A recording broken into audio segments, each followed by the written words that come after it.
Andrew Anderson, spitting truth that just can't wait. Got a podcast, like a punch right to your face. College sports villain, taking it over the place. I bring the facts whether you like it or not. Dropping truth bombs, giving it all I got. They call me a villain. Well, I wear that badge with pride. Nothing but secrets they try to hide. I rock in my veins, rebellious to the core. I won't back down, won't take it anymore. The bad guy of the podcast world, that's me. Unleashing the truth, setting it all free.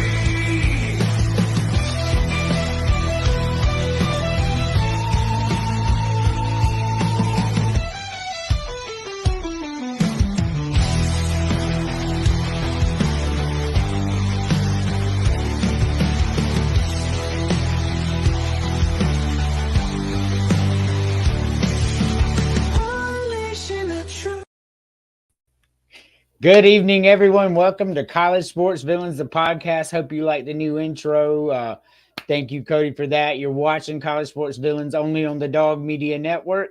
We got a fantastic show today, a full slate of a bunch of stuff, and I can't wait. It's going to be exciting. But before, obviously, we get into all that, we are going to introduce our co-host tonight. First, we will start with the world-renowned Vandy Chris. How are we doing tonight, sir? I'm doing well. I can honestly say, with a little bit of foreshadowing for the show, that I have not lost a game of bowling dodgeball yet, and I do not intend to. So if you want to know what that's about, just stay tuned and watch us, because we're going to discuss some bowling dodgeball. I certainly would not want to be on the losing end of that game. No, not at all. Not at all. Brandon, we will answer your question, but we got to introduce the rest of the crew. Next, our next co-host, she is phenomenal, and we would like to welcome Emily in. How are we doing tonight, Emily? Doing great. Excellent. It's going to be a fun show. I think you'll really like it. We have two more guests. One of them is backstage. One of them is always fashionably late. So at this moment, we are going to introduce from the spicy man himself, Mack. What's going on? How we doing tonight? Pretty good. I'm putting the parlay together right now for the show. Excellent. Not multitasking. Excellent. Hey, you'll have your opportunity here in a little while, right? So I'm real excited. So before we get into that, let's address this. So that's just how people from South Carolina talk, Brandon. That's just how we are. So let's be fair to everybody. In case you have not seen it yet, there's a video floating around the internet of Mr. Xavier Leggett answering a question at a press conference. Yes. So we have the video. Check it out. This morning, did you have to pinch yourself a little bit? Oh no, man. I woke up ready, man. I got a call right after I got dressed. They was coming to pick me up at 9:30 in the morning. I told them I'm gonna be ready. Deep down in the forest, man, they're gonna cause a tree fall like 5,000 miles away, man. And ain't nobody see it, nobody don't even happen. You know, the baby's born into this world, and they don't got any friends, got nothing but to go come in and find out all about them, no evil, man. Man, see, like, you don't. What's Exactly. is it disturbing that I understood every word he said clearly? I did too. I absolutely did. Xavier Leggett, he's a Gamecock, so he's forever on my side, right? I love Xavier Leggett. But he's a country corn-fed boy. Let's just call it what it is. He is as country as they come. If you've not seen the videos of it, he hunts, he fishes, like the video of him with the dead pig, that was a big old pig. It takes a big man to take down a hog because those things are dangerous. Yes. Not something that I would go hunting for, but I will eat it if you want to send it. So that's where we're at with that.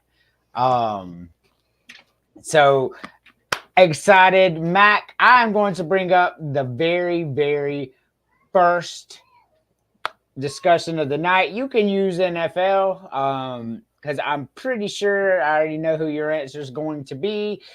Emily, you really only know 2 coaches, so it's okay if you don't know Mike Shula, DeBose. You have a lot. So who is the worst coach in your school's history? So I will start this one. As a Gamecock fan, this fat bastard right here on the screen was the worst coach in Gamecock history. He took a program that had made a bowl game and then took them to no wins. Way worse than Will Muschamp. Gamecock fans want to argue with me on that, but Will Muschamp did what he was designed to do. He came into a broken program, provided stability for the next coach to come.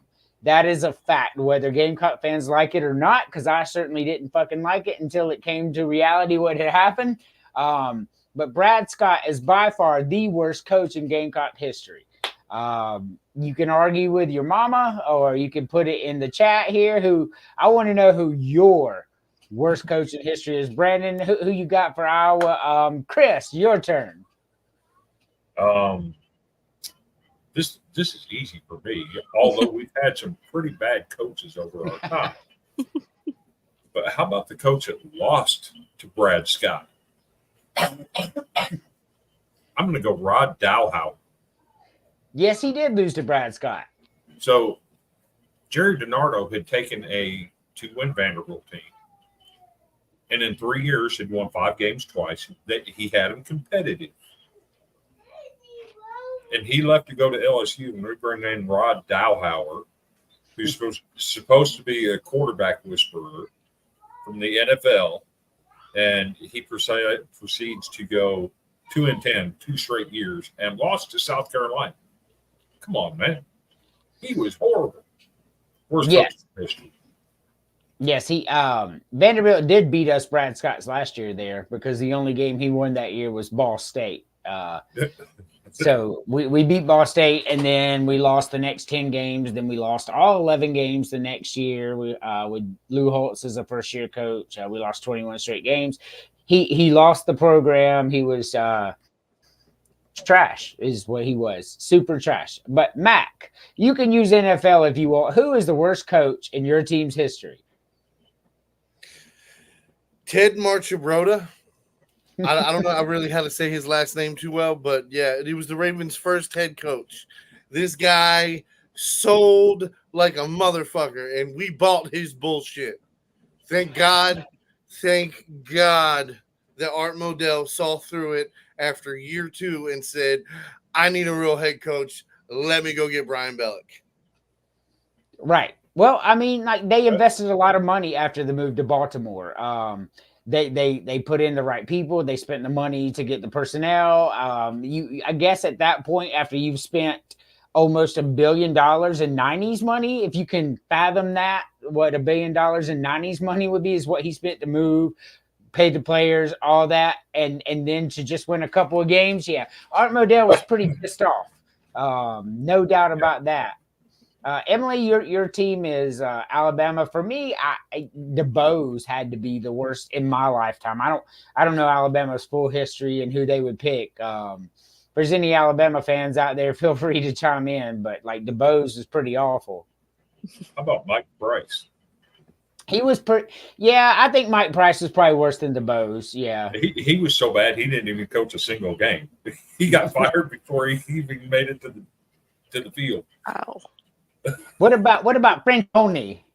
They got him from TCU, and he was supposed to be the best ever. Any Vanderbilt coach is the worst ever. Well, Alex, in all fairness, they had James Franklin. I mean, and they had a hell of a coach before James Franklin, Bobby Johnson, who really laid the framework for James Franklin to be successful there. Bobby Johnson was a hell of a coach. He really was. Wouldn't anyone that lost to a Vanderbilt coach be the worst coach ever? Yes. I mean, Brad Scott did that. Brad Scott lost. James Franklin is more relevant at Vandy than he is at PSU. I'll give you that. That is a fact. That is a true statement by Alex there, because he was bowl games at Vanderbilt, and they don't do that often. So You know, and he's got a really good program up in Penn State. Make no mistake. Losing to Ohio State and Michigan consistently gets some trashed on, but I mean, those are two pretty darn good teams. If I were to say, you know, Ohio State and Michigan are freaking just phenomenal year in, year out. I don't know what to say about that. But one people fail to realize, when James Franklin took over Penn State, that was a horrible place to be. Yeah. In fact, they were on probation. They had hundreds of scholarship reductions over a period of time, and it was just not a good job at that time. So for him to turn it into something where you can consistently win 10 games consistently, he's done a good job there. Yeah, no doubt. They, and Bill O'Brien, he did a great job bridging that gap. He did, and well, that with the scandal at Penn State, and it was a lot. It was a lot to come in and turn that into a winning program. SMU couldn't do it. Of course, they got it a little worse than Penn State did, which I still don't understand that. But it is what it is, right?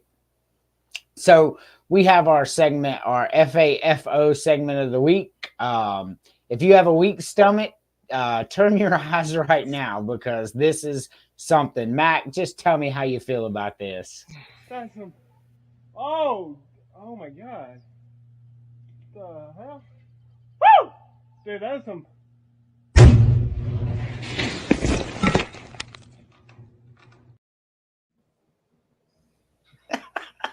Like, what were you thinking? Like, if you didn't know that was going to happen, then you shouldn't have been up there. Right. Right. This is common sense, man. Like, at no point in my life have I thought, it would be a great idea to climb a power station. That would probably result well for me. I'll say this, though. I guess it's because I come from a city, right? A major city. So we have power stations where literally it's like a big parking lot full of that shit. They usually have fences up around it, right? So as you're driving by, you see a bird come down and land on poof. Okay. You know what I mean? It's something from when you're from the city, like you see that happen every once in a while. It's something I've seen multiple times in my life. So knowing, like, imagine if I touch that. Well, I'm gonna go poof. Oh gosh. No, we have that. We have that here in the non-city as well. We see stuff like that, and most normal people would be like, probably not a good idea to go into the power station. But far be it from me to ruin people's fun. As long as you're hurting yourself and not other people, I'm here for it. I mean, that's what libertarians all about. Like, whatever you want to do, as long as you don't hurt other people. I mean, I'm just going to say, I lost that fight. I had a different video for FAFO. Definitely, James, definitely. That I was not allowed to use tonight. But no, Hunter's rules, we couldn't use it. I'm just going to say, you run at a police officer with a trash can as a shield. Plastic trash can at that. Yes, you're going to get what you ask for. Yes, that if you haven't seen that video, go look it up. I mean, like, the epitome of stupidity is what it is. Like, I don't even know what to tell you. Like, you have a plastic trash can lid and you run at a man with a gun. That is just brilliant. Like, I'm just shocked. And a bicycle helmet. And a bicycle helmet. Like, that's going to protect you from the cop that you're running at with a weapon. I mean, so I'm just going to say this, especially when it comes to police. Like, bro, what happened to the kneecapping? Like, I bring kneecapping back, because I think it's so underrated. Like, I don't want to shoot, like, bro, I promise you shoot somebody in the leg, they're sitting down. They're sitting down. Mm-hmm. They might be down right now. But then you know, like I'm just saying, like, oh man, that. So the best part of the video that I wanted to use is this cop. He didn't even pull his weapon. No, He just stiff-armed the dude. he stiff-armed him. Yes, like Trash- he is Jim Brown. Trash can right to the face. You know what though, kneecapping, I'm with it. Because if you take a weapon, no matter what the weapon is, and you run at a police officer, you get what you deserve. I mean, the police officer wasn't fucking with you. Listen, he wasn't doing I will nothing. argue a trash can lid, not real deadly. Okay, not real deadly. Like I'm worried about what's about to happen, but I'm not scared for my life. You know? And he wasn't. He stiff-armed him. Like Chris said, he just stiff-armed him. I mean, but still, that's what I'm saying. Like, you come in with a trash can lid, quick pow, right to the kneecap. Just one time, right? Just one, boom. That's it. Guess what? You're gonna be a hobbling motherfucker the rest of your life. You don't remember the trash can. And then it's not the cop's arm putting the trash can in your face. It's the ground. yes. That's a little bit harder. Mm-hmm. I mean, we all know what the police are, right? We're not stupid. We know their function, their weapons, and all that. So to run at them with a weapon, because that's what it is. I not a good weapon, but it's still a weapon. So, to run at an armed man who's already stressed out, it's a riot going on with a weapon is the dumbest decision you can make as a human being. I mean, even if you run at me with a trash can lid, that's a very bad decision for you. I promise you. Like, because I'm going to take that threat serious, especially knowing everything that's going on. So I'm just going to say there's a ton of footage out there this week for FAFO. Yes, there is. We just have to steer clear from that because we don't want to cross that bridge on the show. Correct. But yeah, there's a ton of FAFO. I'm going to call this the summer of fuck around, find out. It really is. It is. But we're going to take our first break here. We're going to be gone a little over a minute. Don't go anywhere. You're watching College Sports Villains only on the Dog Media Network. Icy Breeze is the world's first portable air conditioner and cooler. A premium ice cooler that doubles as an eco-friendly portable air conditioner. This is not a swamp cooler, just blowing air across ice. Over 60 parts and components allow Icy Breeze to achieve what no other product in the world can do. The secret behind the Icy Breeze is an innovative design that circulates chilled ice water through a heat exchanger in the lid, replacing the Freon used in most ACs. Fresh air is drawn from hidden vents in the top of the cooler, pulled across the exchanger, and chilled down to 35 degrees cooler than the outside air. A 3-speed fan control delivers Icy Breeze's dry, cold air up to 25 miles per hour, just like a car AC. And a stay-put flex hose directs the breeze in any direction. Wherever you need it, Icy Breeze helps you beat the heat. I'm a bad guy, the one you love to hate. Andrew Anderson, stating truth that just can't wait. Got a podcast, like a punch right to your face. College sports villain, taking it over the place. I bring the facts whether you like it or not. Dropping truth bombs, giving it all I got. They call me a villain. Well, I wear that badge with pride. Nothing but secrets they try to hide. Hard rock in my veins, rebellious to the core. I won't back down, won't take it anymore. The bad guy of the podcast world, that's me. Unleashing the truth, setting it all free.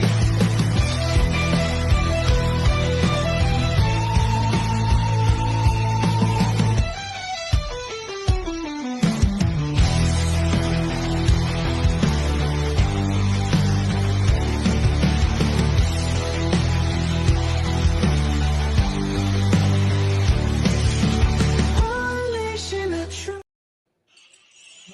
Welcome back, everybody. James, thank you, man. I love that. I love that intro. That is just super, super awesome.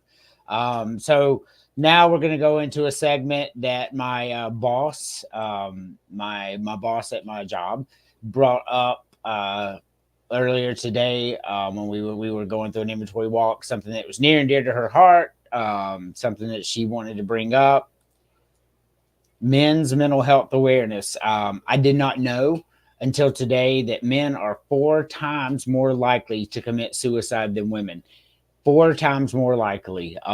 So make sure you're checking on the men in your life, especially over 65. I learned that too, Chris. Men over 65 are 3 times more likely to commit suicide than men under 65. I had no idea how big of a deal that was. I don't. It is something that is going by the wayside a lot when we talk about the men in our life. But I have a father who's over 65. I'm going to call and check on him and see how he's doing. But it's important. Chris, wouldn't you agree? Oh, most definitely.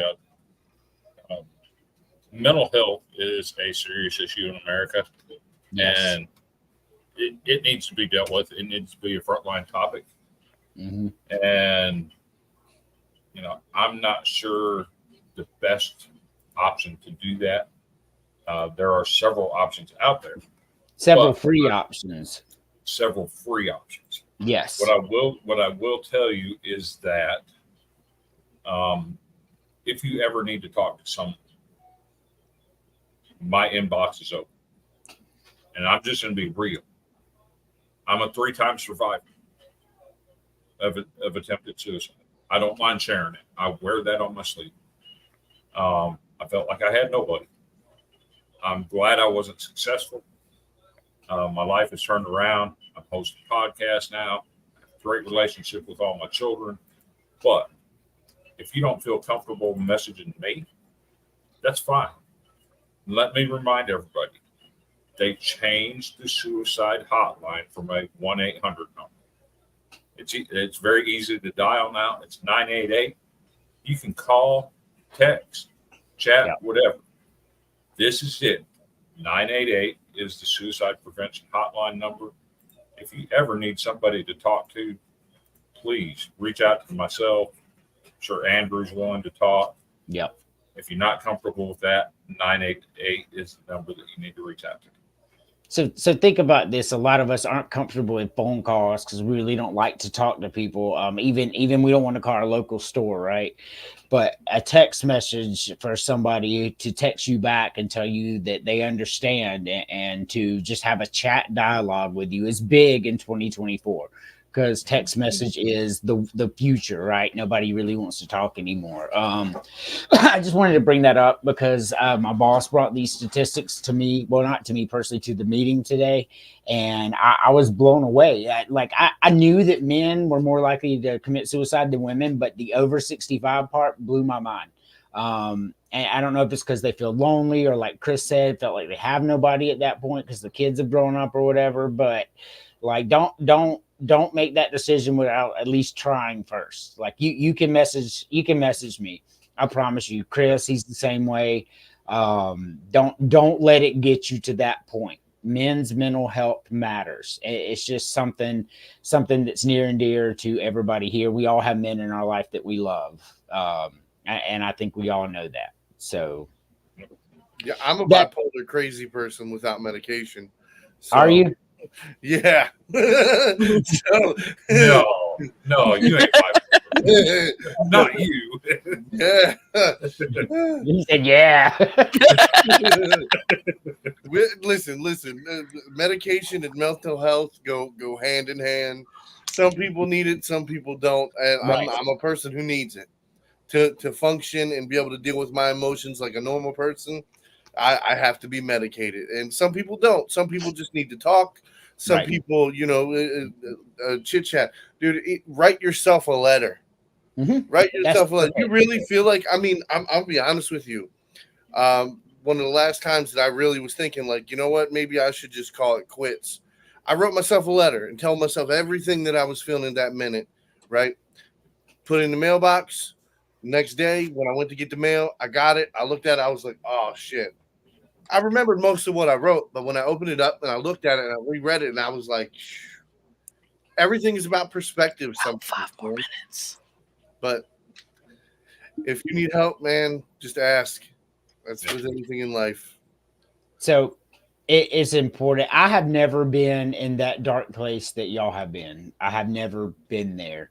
So I it's hard for me to relate. However, before I met a certain somebody, I was in a dark place, not that dark, but a dark place nonetheless, right? So it matters. Even if you're not to that point, you can still talk to somebody. It matters. And just because you're not suicidal doesn't mean that you don't matter. Like I want y'all to understand that as well. Just because you're not thinking about killing yourself doesn't mean that you can't reach out and talk to somebody.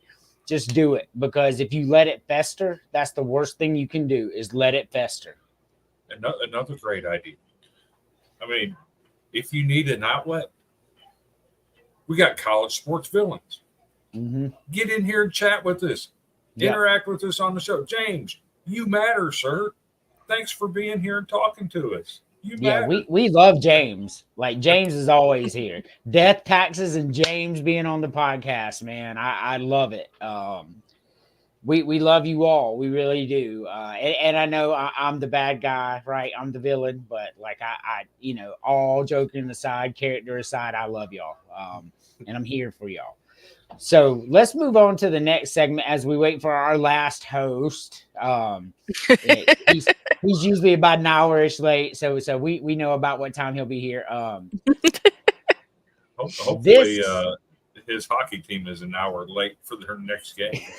That's right. So the University of South Carolina women's basketball team, we all know they're the best team, right?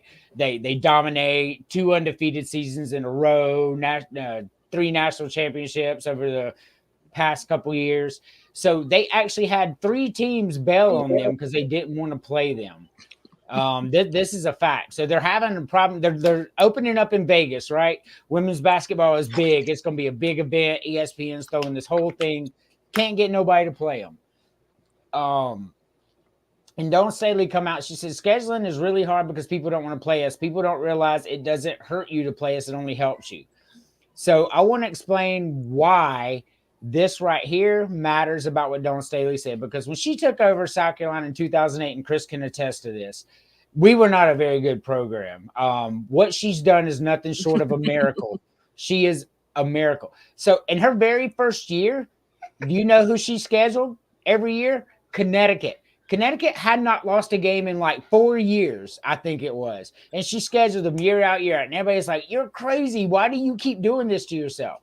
And she's like, you only get better when you play the best teams. And if you look at South Carolina women's basketball schedule, Connecticut's always on there. Tennessee, Stanford, anybody who wants it can get it. You know what I mean? Because it makes you a better team. So it's really weird to me that people don't want to play. So I want to play the best. I'm a South Carolina Gamecock fan, right? And in football, every year we have the number 1 toughest schedule. I think it's 13 out of the last 15 years, the number 1 toughest schedule. And it sucks sometimes, but like I like it because you really get to gauge who you are. We could go play in the ACC and win 10 games every year, but it really wouldn't matter when it came time, So. What are y'all's thoughts on it? We'll start with you, Emily. What do you think about people not wanting to play Dawn Staley and the Gamecocks? I mean, if they lose, they lose. They win, they win. But I mean, they learn from losing. They learn from winning. So either way. Correct. Listen. You do not learn nearly as much from winning as you do losing. Correct. By losing, I mean, and it's a powerful statement, because I don't care what winner you show me, I can show you a time where they lost. Mm-hmm. At some point in their career, they took L's and they learned from them, and that's why they implemented certain things with their program. And just like Dawn Staley, as good as she is, go back when she first started coaching. She was like it wasn't all dominance. It was progressively getting better and better to become a dominant. Like, she was a dominant player. I give it. Like, she was bad. She was bad. Again, then when she went into coaching, again, it's levels. Now she's at the top level, and that's what she's trying to say. Like, if you're not trying to play the best teams, then what are you doing here? Because eventually you're gonna have to play them. If you plan on getting a championship, you're gonna have to play them. You're right. And playing that competition week in, week out readies you for the tournament, which is why she's been so successful in these tournaments. like, shit, sign me up. I'd want to play against them twice a year. Yep. Sign me up. I can tell you, being a veteran of SMAC groups on Facebook and everything and SEC, people used to laugh at me when I'd say, that's a good loss. Right. When you lose to somebody good. Even if you lose to somebody bad, sometimes losses are better than wins. Mm-hmm. And people don't understand that aspect. But I can tell you, I've watched more teams go undefeated through the regular season, and then once it got crunch time in the playoffs, would end up losing a game where it got close late, and they didn't know how to. They didn't have the facilities to react to a close game late. Right, because they've not been in that position. So sometimes losing a game is more valuable than winning every game. How many times have we seen people turn into superstars because they came in a backup role when the team was getting blown out, and all of a sudden this guy's puts up 20 some points and makes the game competitive the last 2 minutes of the game. You're like, holy shit, they were down 25 fucking points. 7 minutes into the fourth quarter. Now all of a sudden, you got just less than 2 minutes to go, and I mean, fuck, it's a 4-point game, and I mean, like the guy I'm watching right now, TJ McConnell. How many times has he shown his ass off coming off the bench? Well, that's how we got Linsanity, if you remember. He came off the bench a couple of times because they were getting blown out. Next thing you know, they're like, hey, this guy's pretty freaking good. Started lighting it up. And to Don Staley's credit, okay, I'm not going to shy away. Vanderbilt has had a horrible women's basketball team for about 6 or 7 years. Okay. When Say Ralph first got to Vanderbilt, they lost by 70 to South Carolina. Most teams do. Okay. Year 2, they lost by 50. Okay. Year 3, they lost by 18. We're steadily getting better. But that's one of those things where iron sharpens iron. Right. It's making us better to take those lumps and learn what it takes to compete against that. And we're getting better steadily. Now, are we going to get to the same level that Don Staley's at? Probably not. But we can take losses from her and learn what it takes to compete at the highest level. Well, if you guys don't understand, Vanderbilt lost by 18 this year, and South Carolina went undefeated and beat your favorite team down. So remember that. Like it didn't even matter who you are. We beat you down. And the fact that Vanderbilt was able to keep it that close is a big testament to what they're doing up there. So Don Staley is what, 109-3 over the past 3 years. Yeah. I want you to fathom that 109-3. Like that right there comes from her starting and saying, I want to play the best. I want to see where we are. I want to see how we stack up and how we can get better. Where she's at now is where UConn and Gino were at when she came in. Correct. Because remember, don't they have the longest win streak in history in women's college basketball at like 110? Yeah, it was like 4 years in a row. It was crazy. Yeah, so for her to be at that level from where she started at South Carolina, take your lumps early, you learn from the best, and you can move on and do something great. You can. You can absolutely move on. So next, I want to go ahead and show y'all this video. Mac, you're gonna love it. It's so awesome. Y'all tell me what y'all think. Is this blatant cheating or just a weird dude?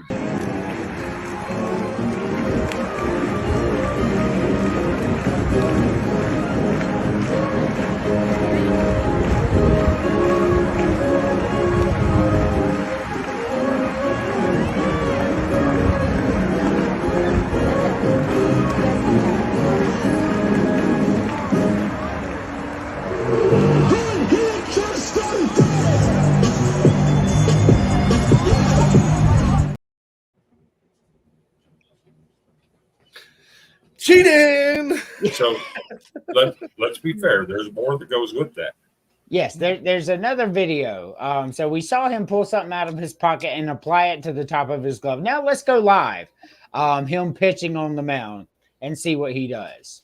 Bell and Chestnut in the 8 and 9 spot. So he rubs the top of that glove where he was so lovingly using whatever he pulled out of his back pocket on the glove. So listen, I will give all credit to that motherfucking catcher.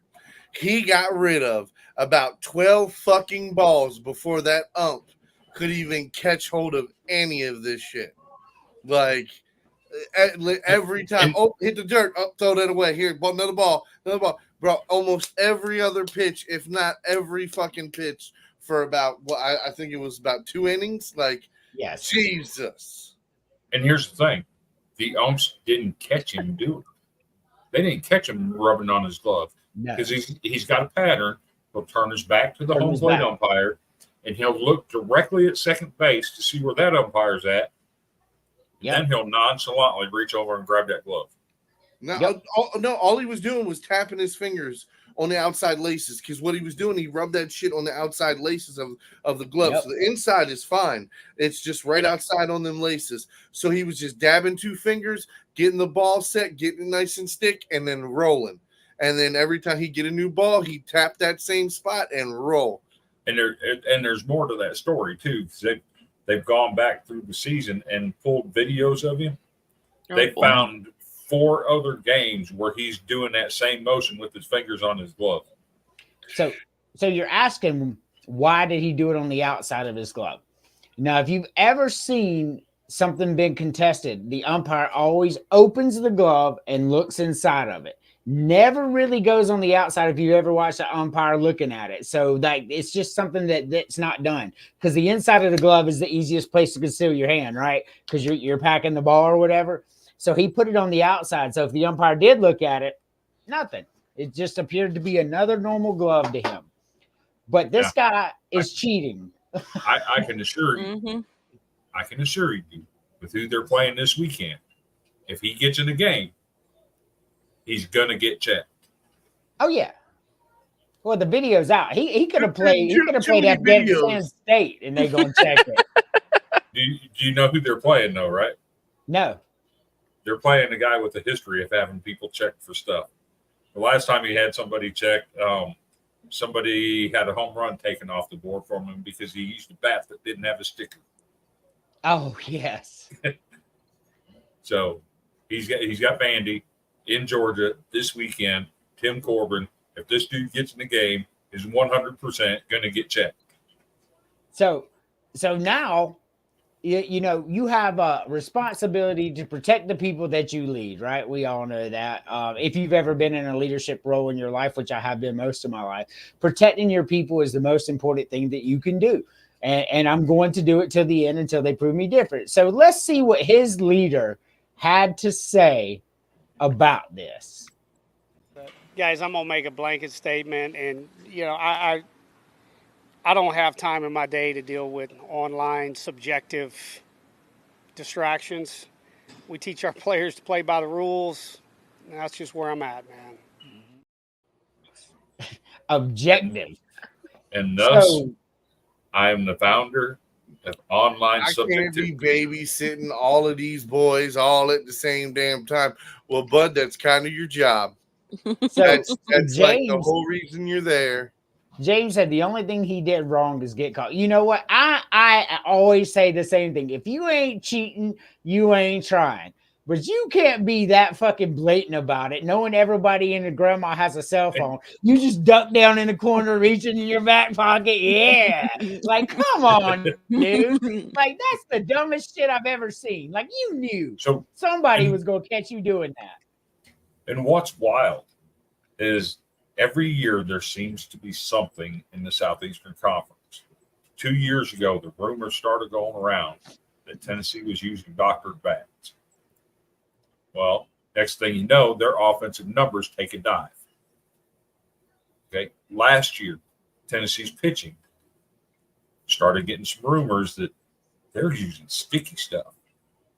Well, next thing you know, their pitching numbers take a dive. So now we've got people. You see what he did, and there's new allegations out there. So, what do you think those allegations are, Matt? I'm not sure. So take a listen to Jim Schlossnagle, the head coach of Texas A&M. They are Major League Baseball has its own portal system, and that each team is bought into. Each team gets the same exact stuff, but they cannot. There's a way for them to block a live feed to the dugout. Okay, well that costs money. It costs a ridiculous amount of money. College baseball doesn't have that kind of money, even the SEC. So where do you draw the line? I mean, there are ways we could wire our dugout to get the live feed. And there's a school in our league that got busted. I don't know if people know it yet. I'm not going to reveal it, but they know they had a live feed. They've had a live feed going to the dugout all year, and they're hitting 306 at home and 206 on the road. I don't know. Dude. So to me, that would be the line. So yeah. And guess, so researchers are an amazing thing. Us college baseball people, we can research stuff and find stuff out. We know exactly who he was talking about. Yep. Since that was found out, that team has played 2 series, one on the road, where they hit 239 on the road at South Carolina, which raised their road average to 211. Then they played Florida at home, and it dropped their batting average at home from 306 to 299. There's only one team in the SEC that fits that metric. I'll give you a hint. They wear bright red and white. So for those who don't know, it is No, Georgia's it wasn't favorite Georgia's. team. Yeah. It was Georgia's favorite team. Yes. It was Arkansas. And we know it. So Chris, I just sent you something. If you could get that up for me, I'd appreciate it. You're a little faster than that, especially with all your that's for a segment later. So with that being said, I want to present to you the hillbilly take of the week. This right here is the greatest. I want y'all to watch this video and laugh with me, because this is what's going on out in the world. Imagine a cop rolling up on you and you doing this. Yeah, in the bed of the truck with some beer cans. Let's pop out with these guys and see what they got going on. Copy that. No. Hey, tell them to hang out real quick. Hey.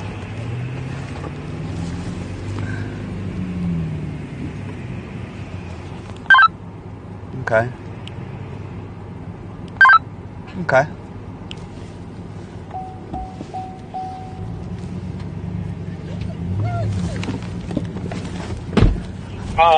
I don't even want to ask what that was.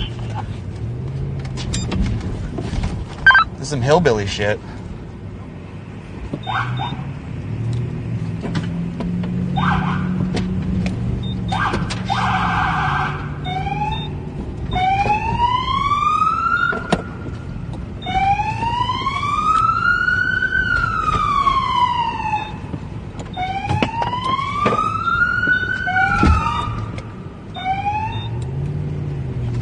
Are they throwing these cans at you?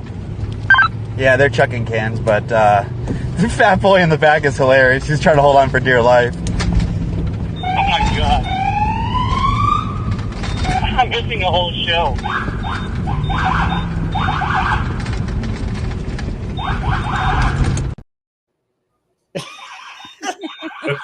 What was that? Fat boys, what you gonna do? I don't even want to ask what that was, Andrew. He literally said "fat boy in the back holding on for his life." Dude, you missed a chance.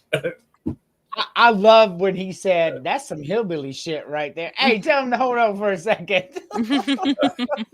So you missed your opportunity. I said, I don't even want to know what that was. That's when you should have came in with that some hillbilly shit. That is definitely some hillbilly shit right there, y'all. Could you imagine a cop rolling up on you? You're drinking a beer, and you're like, "Oh shit, let me just jump in the front seat of the truck and take off." Oh my God! I'm going to cross that line. Okay, some of our viewers might remember a guy that used to be on here with us sometimes. You know who I'm talking about, don't you, Andrew? Oh, I know who you're talking about. That was 100% Kenny driving that truck, getting out with the beer, looking directly at the cop, getting back in the truck and taking off. 100% that was Kenny. Yes. Like I look at these videos and I just try to ponder what's going through these people's head. You know, I'm going to run from the cops. That's going to end well for me. It has never, ever crossed my mind, ever. I don't know about y'all. All they needed was some trash can shields. Yes. Like, look, dude, the less fat guy was chunking beer cans at the police officer. Just made my whole day. Like, yeah, that'll stop him. You got him. Come on. If you're going to throw beer cans at a cop that's chasing you, you have to make contact. Yeah. You can't just chuck it up in the air and throw it. Dude, throw that thing. You see, the other guy was just like, I'm too fat to deal with this. I noticed James or Mack ain't saying nothing. He's done that before, ain't you, Mack? Successfully is all I'll say on that. Throwing beer cans at them, that's the way to. So everybody, just so you know, that's the successful way to get away from police officers. Get a big fat bastard in the back of your truck throwing beer cans at the cop, and you will get away. He should have threw the fat guy. I do not think they got away. Okay, I'm just letting you. I do not think they got away. He should have just rolled. He should have just rolled the big guy out. That would have stopped. We know who that cop was that was chasing them. That was Patty Mayo. You ain't getting away from Patty Mayo, bro. I'm going to tell you what. She's right. If the fat guy rolls out of that truck, you ain't getting around him with the trees right there. Y'all can get away. Push him out. They can't get around him. I mean, you're good to go at that point. And he can't get up. No, he can't get up. Like every single one of those. Speed bump. Right. That police car ain't going over that big fat guy. Ain't no speed bump there. You're going to get stuck. You know that every single one of them hillbillies took a taser to the back or the neck during the end of the altercation.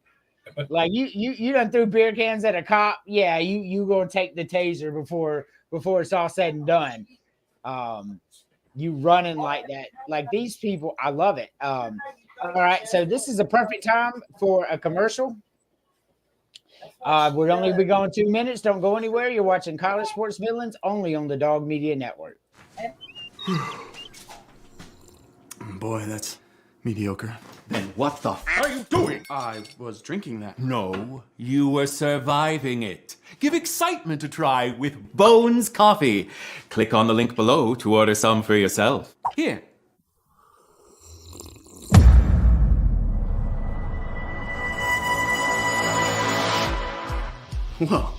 Whoa is right.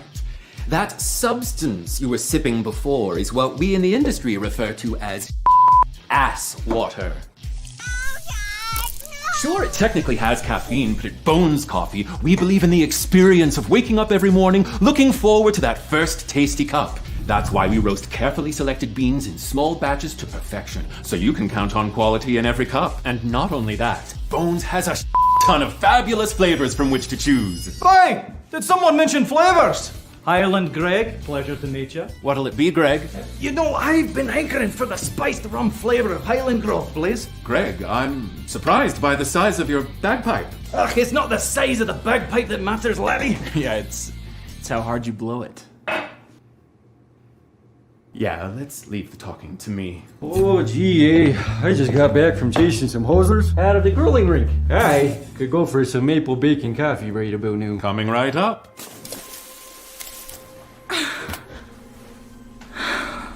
Hey kid, you single? Yeah. That's why this place looks like Here you are, my salty siren. Thanks. I need the salted caramel chocolate pick me up after dealing with this loser.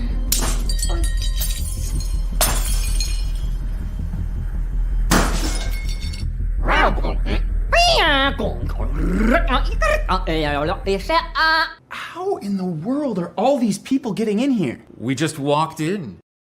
Click on the link below to stop drinking water and get yourself Bones coffee today. Or maybe you don't want to click on the link below because you think, flavored coffee's not for me. That was Sarah G's experience.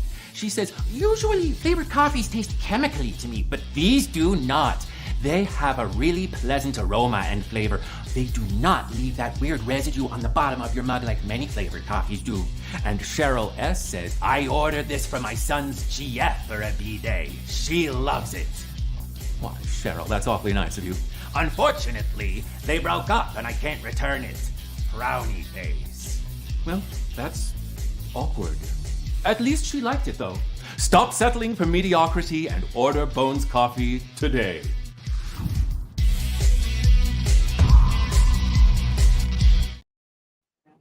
I'm a bad guy, the one you love to hate. Andrew Anderson, stating truth that just can't wait. Got a podcast, like a punch right to your face. College sports villain, taking it over the place.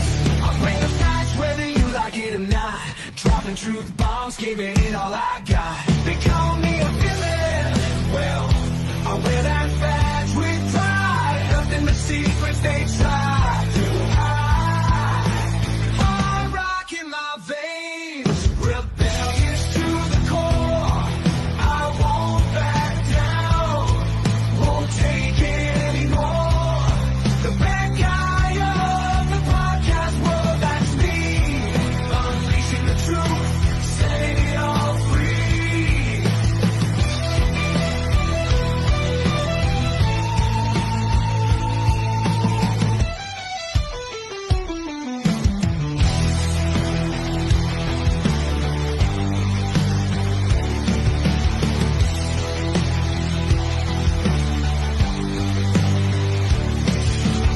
Unleashing the truth. Welcome back to College Sports Villains only on the Dog Media Network. James said, I'm just glad they weren't from Florida. No, my guess is Kentucky or West Virginia. That looked pretty sandy. It looked like some Florida backwoods right there. I'm There just are saying. some Florida backwoods. Yeah. Definitely. And all their back roads are made out of sand too. 2 points. 2 fucking points. Come on. What's 2 points? So I got a parlay rolling from earlier. So I've got every baseball game right today. And I need the Pacers to win, and I need it to be at least 213 points. Hey, look, that couldn't have come at a better time. It's time for Mack's Spicy Picks. Oh, yeah. So, Mack, you're up. All right, so this is starting from the bottom. All right, so this is my parlay for tomorrow. It's a $1. You win $20. You know, obviously more money you put on it, but this is my. I'm like 90% sure this is gonna hit. You got Rudy Gobert for 8 rebounds. He averages 10. Jokic for 8 rebounds. Same thing. He averages 9 or 10. Karl-Anthony Towns 4 rebounds. He averages 5 to 6. Porter averages around 6. Anthony Edwards gets between 4 and 5. He's going to be very active in this game. So I don't see him I see him getting at least 4 rebounds. Murray 20, Edwards 20, Jokic 20, Towns 15 points, Porter 10 points.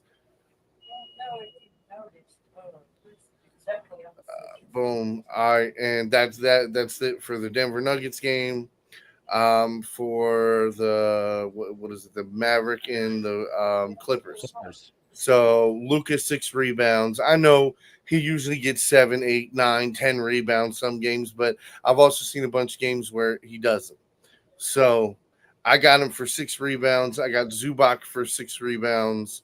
Doncic, I got Luka for 25 points. I got Irving for 20.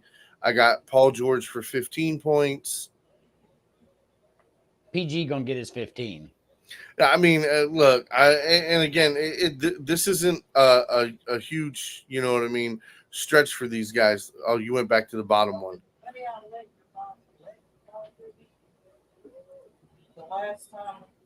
Is there not 3 of them? These are the ones you sent me. I thought I sent 3 of them.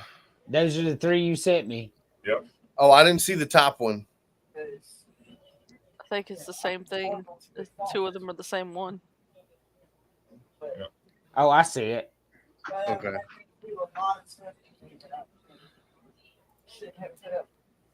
Yeah, I sent them.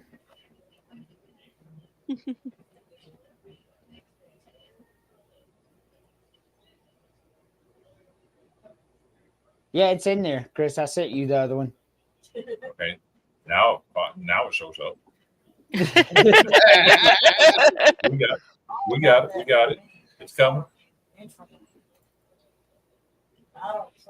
Hey, look, I 100% thought that was my mistake. So there you go. All right, Mac. Bam. Right. And so Zubac for 10 points, Harden for 15. Harden for 15 is really the only pushing it right there because, again, he's either on or he's off. And that's what sucks with him. And then for the other game, it's going to be I got Garland for 10 points, Wagner for 10 points. That's pretty basic. Paolo, same thing, like he averages around 15 points a game. Sometimes more, sometimes a little less. But Donovan Mitchell, he's going to give you your 20 points. I got Paolo for 4 rebounds, and I got Mobley for 8 rebounds. Allen's out, so Mobley, he's going to kill the boards. I should have put him for 10 rebounds, but, I wasn't trying to make it too spicy. Like I said, I wanted to be like 90% sure with this bet. Excellent. So, everybody, at this time, I would like to welcome the final co-host of College Sports Villains, No Mercy himself, James. Welcome to the show. What it do, baby? What it do? Apologies for being so late. We're used to it. Well, we have a new punishment. Hey, like I said, I decided to stop in Nashville because I thought there was a hockey game there. Oh, but it turns out there's not one there until Friday, and they're going to lose to Vancouver. Okay. I hear you. But just to let you know, we have a new punishment around here on College Sports Villains for people that are late. You have to play a round of bowling dodgeball. Yes. Bowling dodgeball? Yes. Bowling dodgeball. It's mandatory you have to play. So just to give you an idea of what it looks like. The Bucks have been eliminated. What? We saw that. Well, you know what? That's no surprise. Does Doc Rivers keep his job with Milwaukee? He shouldn't. No. But let's get to the dodgeball real quick, and then we're going to recap some stuff with James. Your punishment is a round of this.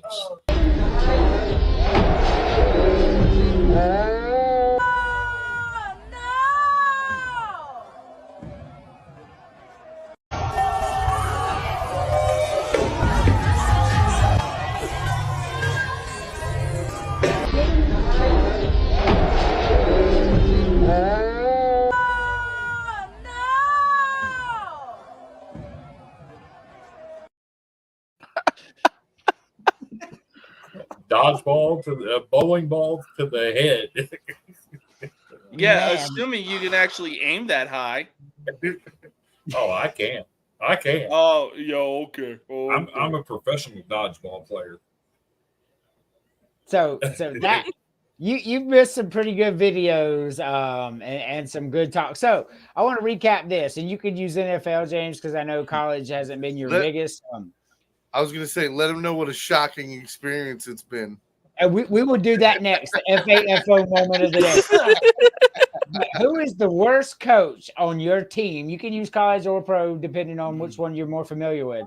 The worst coach on your team's history. Oh, man. I mean, honestly, I know he did a good job, but like when it came to bowl games, like man, I it's really hard to put anything put a finger on it. I'm gonna have to say Charlie Weiss with Notre Dame. I mean, yeah, they had some good talent coming out of there. Terrible. I think Golden Tate was part of that talent that came out of Notre Dame under his head coaching, but when it came to getting a bowl game, God, who's the high school coach? Notre Dame should recruit itself. So, I mean, Weiss did nothing. Exactly.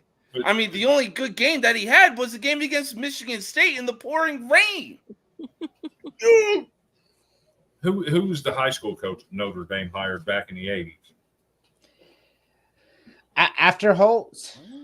Yes. Oh, God. No, before Lou Holtz. And before Holtz. Was it I could see his face with his big old nose, big pointy nose. I could see him. He was terrible.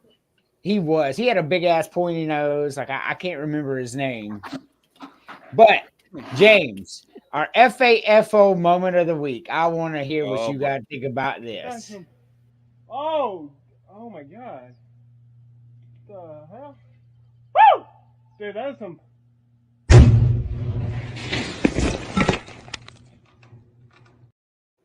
Shocking. Like, why? Why would you do that? Like, who goes into it? As the video goes on social media, the more you fuck around, the more you're gonna find out. That is true. Oh my. Jerry Faust. Like Mack said, shocking. I mean, that is unreal, man. So you missed the fat guys in the truck. That was a hillbilly moment, James. He just jerks his head back for a second. Oh no, I thought one of my cats was coming in to make her presence known. That's okay. Cats are popular on the Dog Media Network. James might have been a driver of this truck too. Back in his day. Yeah.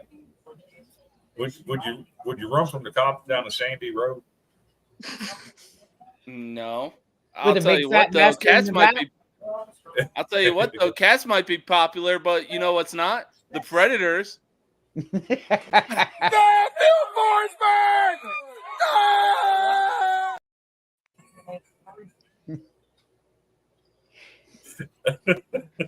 So I'm thinking one too many alcoholic beverages played a part in that. Oh no, I got a worse one than that. When it comes to attending a game, there's no such thing as too much. Yeah, there's not, especially in Nashville. Nashville's got the best home environment ever. Well, yeah, that's where Jack Daniels was made. What do you expect? Check out what we do in Nashville. Come on now.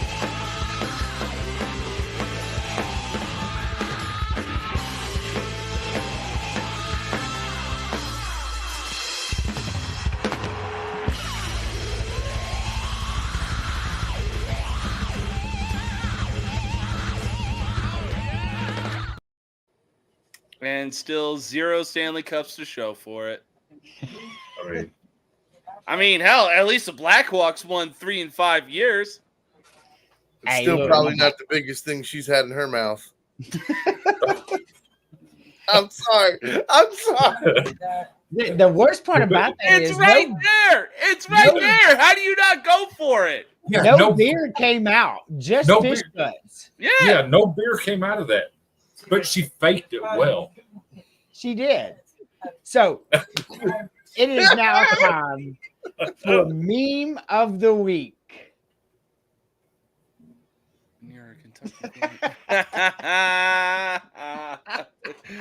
Oh no, they cannot.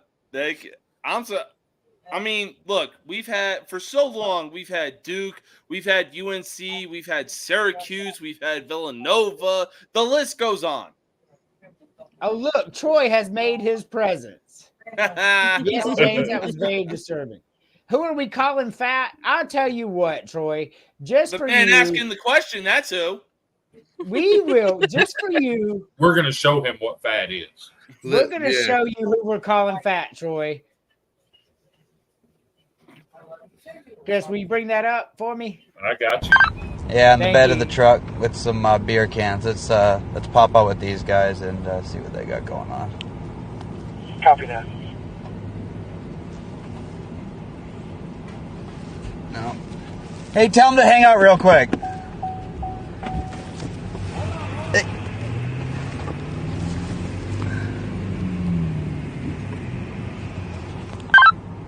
Okay. Okay.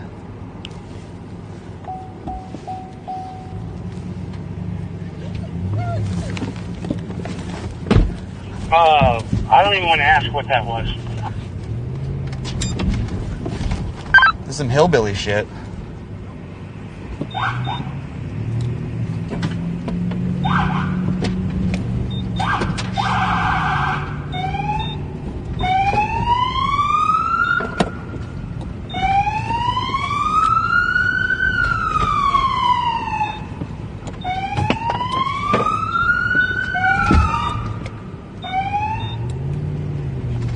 Are they throwing these cans at you? Yeah, they're chucking cans, but the fat boy in the back is hilarious. He's trying to hold on for dear life. Oh my god. I'm missing a whole show.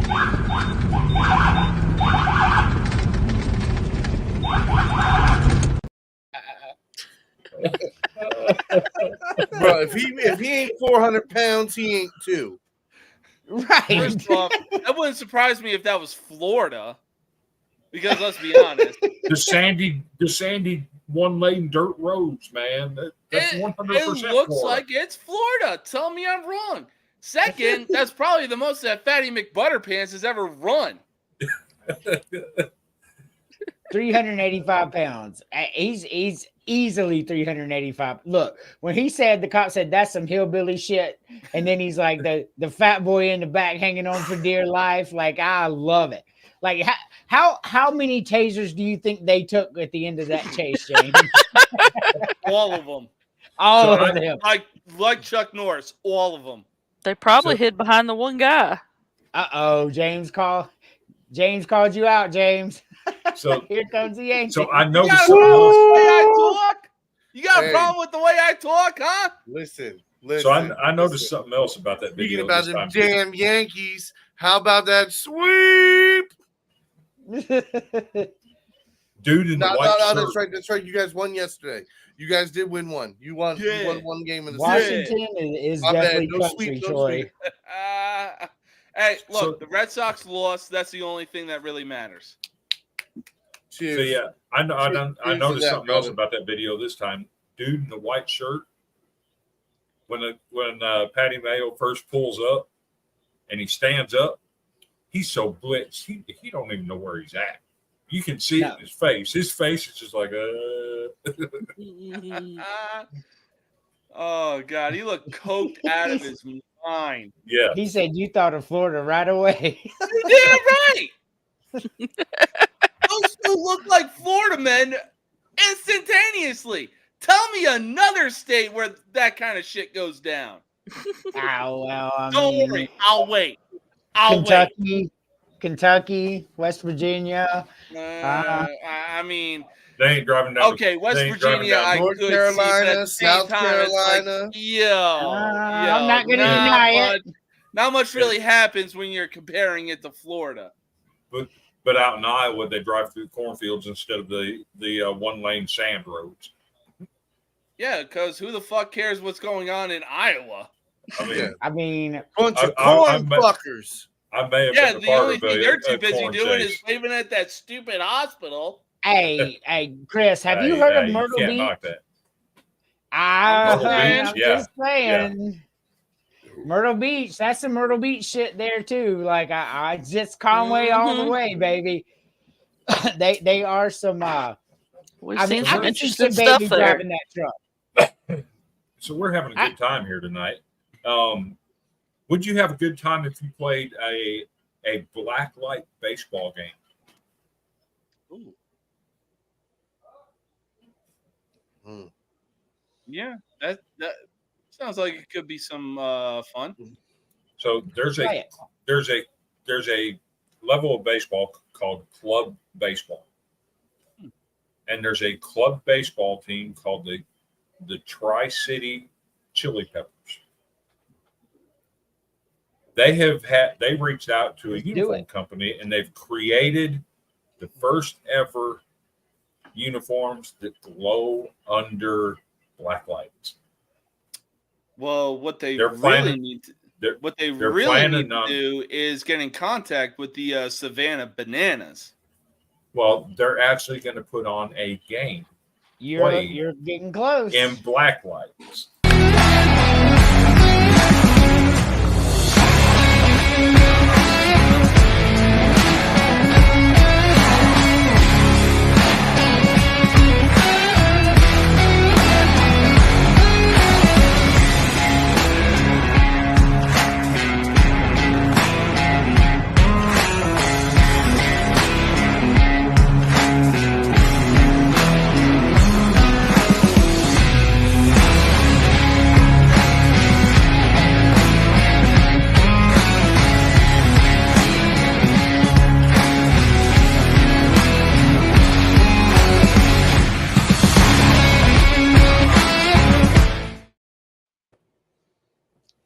I'm here for it.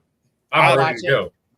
1,000%. Like I said, all they need to do is get in contact with the Savannah Bananas and Bring them in. Oh my God, that'd be fun. Okay, Oh my I'm gonna be the God, organic that would be dude. a hell of a That game to shit watch. hurt my eyes. I would not. I would not want to sit there and Sorry, I watch had to that. do that I'd in be there. sitting there every 5 minutes, like Jesus Christ. Could you imagine trying to catch a home run ball in that? Oh God. You'd be That'd be leaving fun. with not one but both black eyes. I got it. I So- got it. Oh, yeah, I got it. I had it. Be looking. The ball at lights LSU up fan too. last week. Yeah. That LSU fan last week took one off the noggin like that. Yes, they did. Yikes. So what about before we go to our final commercial break, what about the Denver Nuggets only leading 11% of the entire series, 11% of the time, and won 4-1? We do not talk enough about the coaching job done in Denver, because that is somebody knowing his opponent right there.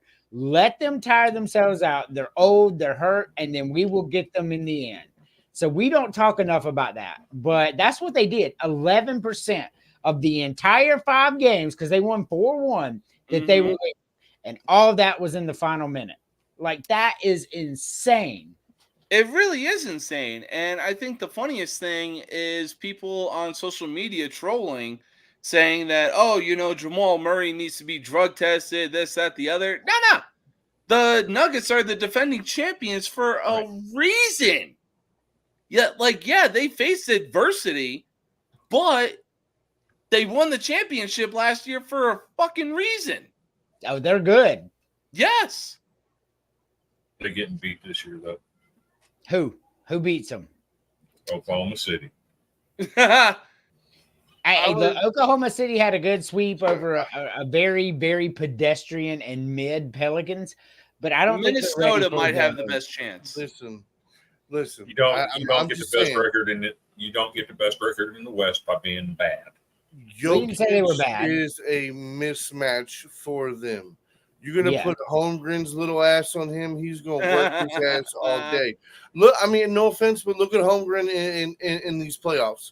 He hasn't been a dominant rebounder. He hasn't been dominant on defense. He hasn't even put up that many points. Like, dude, I think he had one 15-point game. Joker's gonna eat him alive. Like, I mean it's a mismatch. Like, even Giddy, whatever the other big guy. I think he's a power forward on the team. Same thing. Like, he's decent on rebounds, but he doesn't get enough minutes and he doesn't get enough looks. Like, Holmgren is good, but Holmgren, I've also seen him shoot bricks. I mean, look, the only team that I really consider giving a chance that actually has the best chance of beating Denver is probably Minnesota. That's my man. That's my man. I knew you were going to say the Timberwolves. Listen, having Cat healthy, having Edwards, having Gobert be able to get 10 to 15 fucking rebounds a game, that's fucking huge. Having having role players around them like Anderson and them guys that help. All they do is help with each other's confidence. That is the only team I really feel like from the West that can have anything to really touch the Nuggets. Yeah. Do y'all remember when the Hawks traded John Collins for Rudy Gobert and then gave him away for nothing? I remember. Just a reminder. Let me spit some knowledge out here for you. Oklahoma City in 2024 is 3-1 against the Denver Nuggets. What about a mismatch? Mm-hmm. Oh, absolutely. Playoff absolutely. Joker. Did you see those games? Did you see the minutes on each of those players? Because I know at least two of those games came on back-to-backs, one of which Joker, I think he played only around like maybe 20 minutes of that game. Murray was injured, I believe, at least I think the last two games of the season. Like I mean, it is what it is, but also look at Michael Porter's points in those games because he went off. I know the one time they lost, but it wasn't by that much. And I hear excuses. No, I mean absolutely. Bro, it's the good part. Being honest here. We're gonna get to see it play out. My team. The Nuggets are not my team, but I'm just being honest here. When you're talking about a playoff team that has a bunch of seasoned veterans that has been here before, and then on the other hand, you have a set of guys who haven't been here before, who haven't done it, who haven't played together very long. I mean, honestly, if you really think of scrawny shrimp like Chet Holmgren is going to give somebody like Nikola Jokic, who just yeet and fucking makes it, I say dummy. I mean, but see, it's not even that. Like you wouldn't even have to put Jokic on him because if Holmgren plays power forward, I'm putting Aaron Gordon on him. He's not scoring shit all game. Aaron Gordon's going to play tough defense all game on him. So here's the good part, Chris. We get to see this play out, and I like Joker's going to eat them alive. But we are going to take our final commercial break. Sounds so good. And we got 2 segments left after this. I'm excited for. You're watching College Sports Villains only on the Dog Media Network. Icy Breeze is the world's first portable air conditioner and cooler. A premium ice cooler that doubles as an eco-friendly portable air conditioner. This is not a swamp cooler, just blowing air across ice. Over 60 parts and components allow Icy Breeze to achieve what no other product in the world can do. The secret behind the Icy Breeze is an innovative design that circulates chilled ice water through a heat exchanger in the lid, replacing the Freon used in most ACs. Fresh air is drawn from hidden vents in the top of the cooler, pulled across the exchanger, and chilled down to 35 degrees cooler than the outside air. A 3-speed fan control delivers Icy Breeze's dry, cold air up to 25 miles per hour, just like a car AC. And a stay-put flex hose directs the breeze in any direction. Wherever you need it, Icy Breeze helps you beat the heat. I'm a bad guy, the one you love to hate. Andrew Anderson, spitting truth that just can't wait. Got a podcast, like a punch right to your face. College Sports Villains. Taking it over the place. I bring the facts whether you like it or not. Dropping truth bombs, giving it all I got. They call me a villain. Well, I wear that badge with pride. Nothing but secrets they try to hide. Hard rock in my veins, rebellious to the core. I won't back down, won't take it anymore. The bad guy of the podcast world, that's me. Unleashing the truth, setting it all free.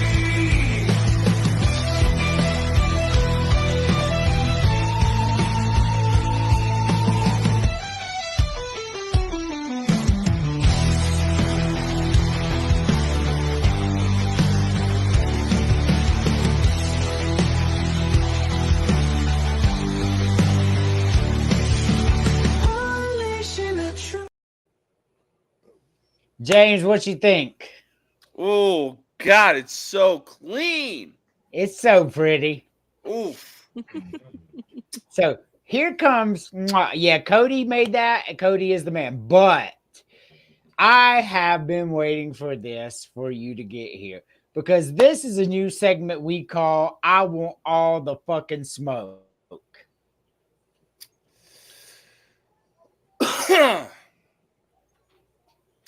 Okay, the Braves, understandable. Orioles, also understandable. Why the Dodgers are that high up? Whoever made that list. MLB.com. They have a hard on for Shohei Ohtani and Yoshinobu Yamamoto joining the Dodgers because there's no way they should be that high up on the list. The fucking Yankees essentially have the same record as the Dodgers. Cleveland, 4 or 5, yeah, respectable. Chicago, I think they should be a little farther up. I mean, it's a solid list, except for the Dodgers being number 3. So why say them Japanese names again. Yamamoto. Who? Shohei Ohtani and Yoshinobu Yamamoto? Yeah, Who tell the me you're what? Japanese without telling me you're Japanese, guy. Who to what? So, speaking of the Cubs, did you know that the batting helmet is now an extension of the body? What? And I'll show you what I mean by that. Today in the Cubs game, there was a play at second base. The player was ruled safe. Check out the highlight. The base? I don't know the answer If the to helmet's that. on the base? I don't know either. I've never seen this.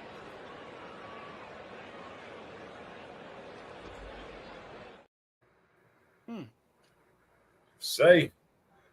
Well, Hey, that's if just they an give that extension. bullshit to Aaron Judge, then I mean, why not give it to him? Yeah, no, that's fair. So, Chris, there's one more video I sent you that you didn't upload. I want to talk about that during this.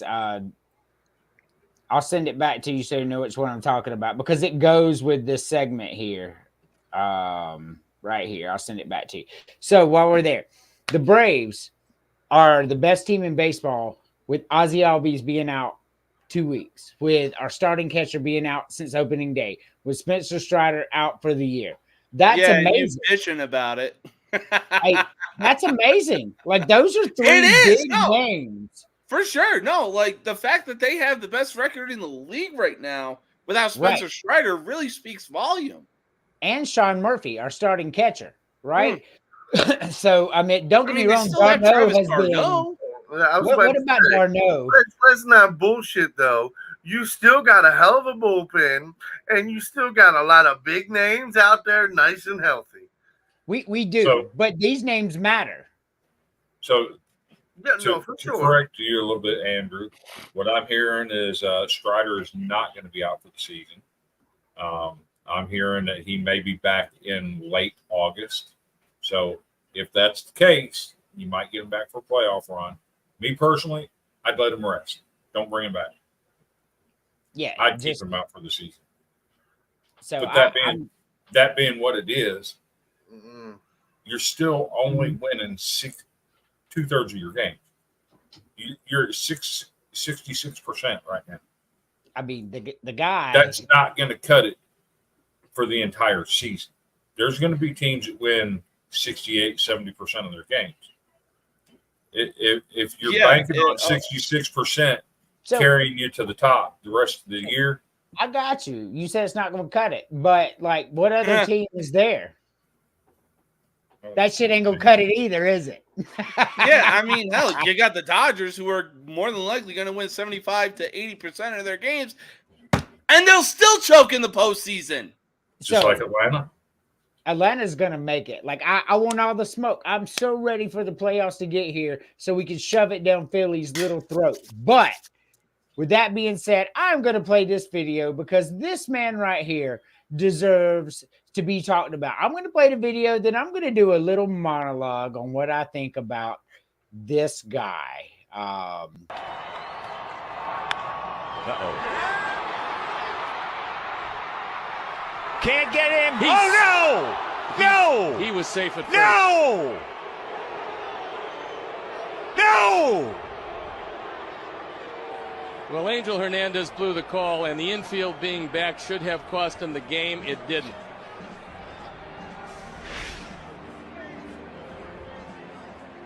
Right there, he's safe. He is does safe. not have the ball. And another blown call by Hernandez. This guy right here, how he still has a job is the most unrealistic thing I've ever seen. If you were that bad at your fucking job, you would have been fired a long fucking time ago. How this man still gets to be in the premier games and even in any game at all is still beyond me. This is a consistent thing with him year in, year out, game in, game out. Like, how the fuck does this guy keep getting work?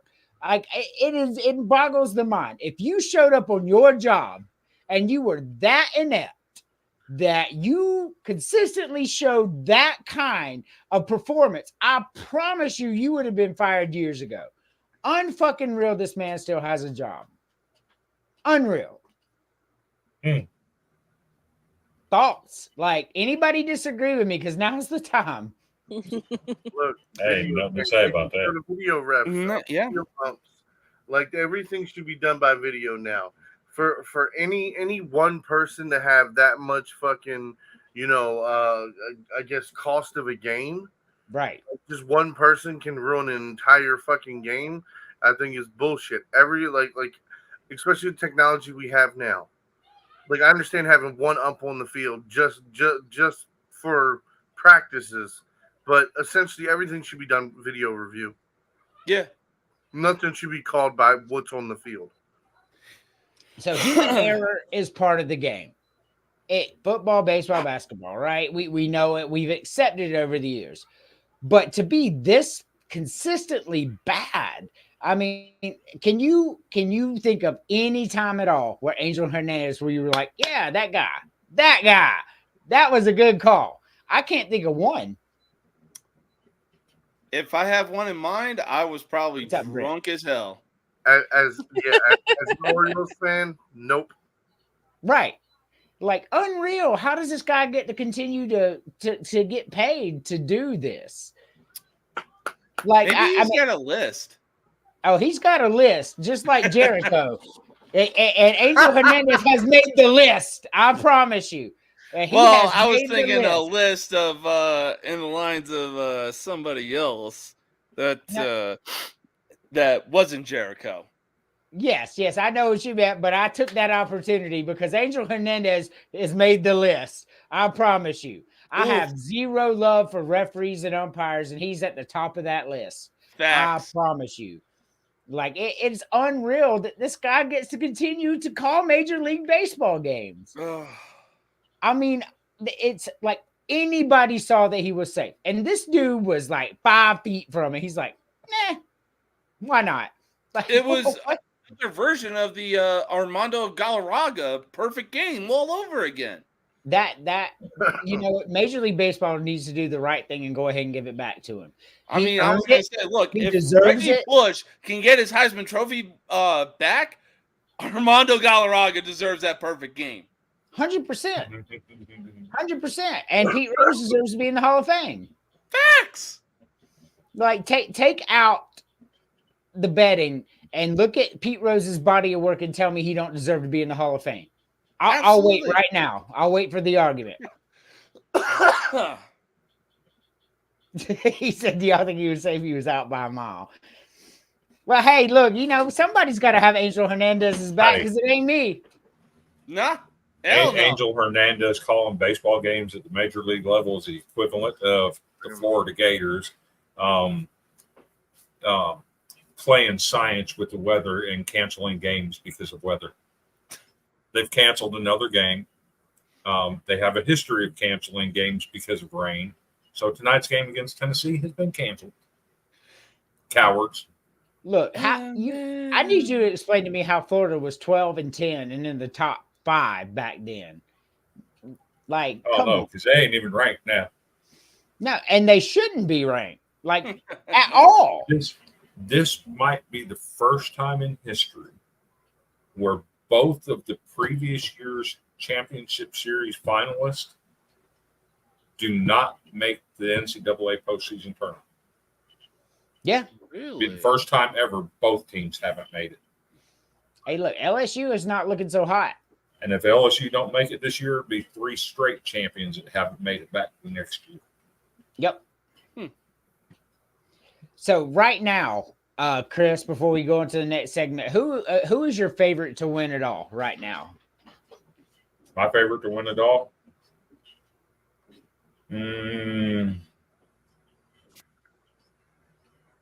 I think it comes down to Tennessee and Texas A&M. 2 fantastic teams, but I submit to you a third team, a team that is playing lights out, a team that was highly ranked at the beginning of the year, had a little misstep, and is now coming in and just blowing people away. And that are the Pirates of East Carolina. Like, they are on fire. Every time I check it, they're winning. They're winning. They're winning. They're beating the hell out of everybody. Ranked teams, unranked teams, little league teams, major league teams. Everybody can get it with East Carolina right now. Damn, I really thought you were going to go biased there for a second. No, we're inconsistent as fuck. If there is a pitcher that can steal the Pitcher of the Year award away from Hagen Smith, it's Trey Yesavage from ECU. Absolutely. This guy is absolutely filthy. He is. So since you brought up South Carolina, let me tell you, we had a group chat when I'm in college baseball with Chris, and they were talking about the games coming up, and I was like, hey, we just took 2 or 3 from the number 4 team in the country. We are 100% losing to East Tennessee State, because that's what South Carolina does. I mean, we didn't. We run ruled them, but that's how inconsistent we are. Yeah. I mean, you do have a bipolar team. We do. Like we take out Vanderbilt. We should have taken 2 or 3 from Arkansas. We took 2 or 3 from Kentucky, and then we will fuck around and lose this series to Missouri this weekend. You watch. Like it is going to happen. Is it in? It's at Missouri. You might be in trouble. I mean, like, if we can put it all together, we would be a dangerous team. We really would. And we are a dangerous team, but... And the only reason I say you might be in trouble is it is so hard in the SEC to win a series on the road. Absolutely. That even Missouri, a team like Missouri, is still competitive at home. They're shitty, but they're competitive. Yeah. They play in a hard league, like, let's be honest, but Is anybody as shitty as Auburn now? No. Auburn is by far the shittiest team in baseball. So to give you some perspective, they are 3-18 in the SEC with 9 games left. That's rough. Okay. No team in the history of the SEC has lost 25 games in the conference season. Oh boy. They got a road in front. Yeah, that sucks. So our final 20 minutes here. All right. So the NFL draft is over. Sister Rattler went to the Saints. I just want to say I fucking hate that him and Leggett went to my rivals in the NFC South, but I'm so happy for him. I will be following Spencer Rattler's career with much, much anticipation, because he is by far my most favorite quarterback that was ever at South Carolina. And that's saying a lot, because Connor Shaw won us a lot of ball games, right? But I love Spencer Rattler. NFL draft, the Falcons, I'm so confused. They put out a graphic and called our new quarterback Penis on their official IG account. They did that. They called him Penis. They did. Oh Lord, what? Like, why has this got to be my team? Like, we went in the off season and we killed it, and then we went to the draft and we said, you know what? We were by far one of the worst teams on defense, but by all means, let's not address that at all. let's just see if we can go outscore teams 50-49. You do not have Patrick Mahomes on this team. Like, as much as I love Kirk Cousins, he is not Patrick Mahomes. You are not going to outscore these teams. The Falcons will win a ton of games, but when it comes to playoff time, it'll be over quickly because you need defense. So let me address the Atlanta situation again. You drafted Michael Penix, a guy who's had 2 knee injuries and a shoulder injury in his collegiate career, with J.J. McCarthy still on the board. What are you thinking? Now, my second position on the draft, one of the sneakiest picks in the entire NFL draft. Got to move the headphone.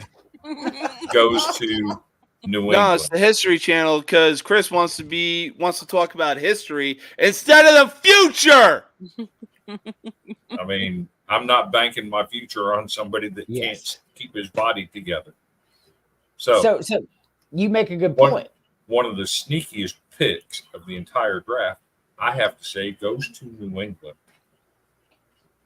And you might laugh at me when I say it, because they took a quarterback in the first round.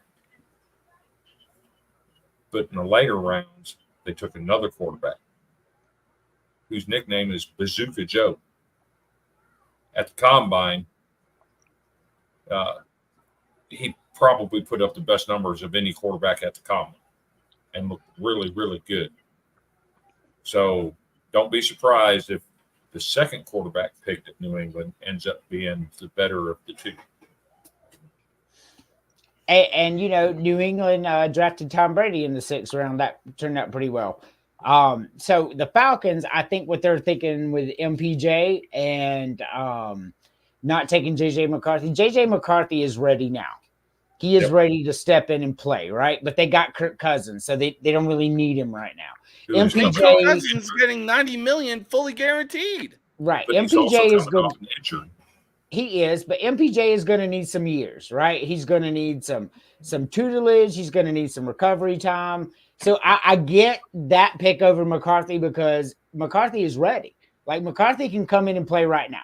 If you don't think so, then you did not watch Michigan this year because that guy is bad.